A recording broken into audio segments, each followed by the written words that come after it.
อยู่นำเฮาแล้วต้องเข้ามาสักคนนั่นแหละฮะ ฮัลโหลเฮ็ดหยังก็มื้อนี้น่ะ อันน่ะซอยอันน่ะซอยอันน่ะ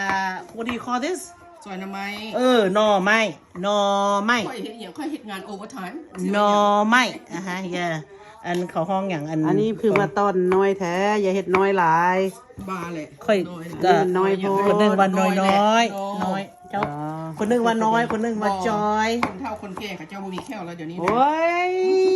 เอาให้คนค่ะ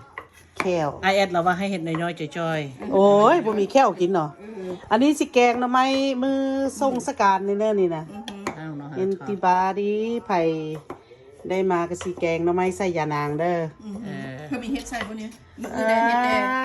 ใส่เฮ็ดใส่หมักอึใส่หมักบวบใส่หยังก็ใส่ไปแล้วเนาะ นี่ ใส่ยานางนี่นะ Yep. กะปิดหนึ่งได้เบิ่งแล้วยกนี้แล้วยกบ่ไหวแล้วเก็บแขนนะ This is for bamboo soup โอเค บ่ฮอดกะปิด เพื่อน เนาะ ใส่เล็กอยู่ว่าเนี่ยอันควลเอ็กซ์อยู่ว่าเนี่ย Hell yeah ปีดหนึ่ง โลเด เฮาบ่ใส่เนื้อแต่เฮาสิใส่แควเอ็ก no บ่ใส่เนื้อ This is a bamboo แล้ว ก็ soup กินกับคนละ2หน่วยเด้อ กินละคนละ2หน่วยเด้อ ไข่กินของ2หน่วย ไม่จะบอกล่วงหน้าเจ้าผู้ใดตักเอาก็เอา Here our worker กินสนุก ผู้ใดตักเอาก็ตักเอาแต่2หน่วยกับเอา2 เอาไปบ้านบุญฮอคอนโทรลเขาบ่ได้เด้เฮาก็สิเอาตั้งแต่นั่นแหละ This is kind of old people food okay I don't know about any younger generation eat this stuff What you think you are? You think you young?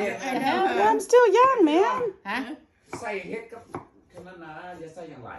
ค่อยก็บ่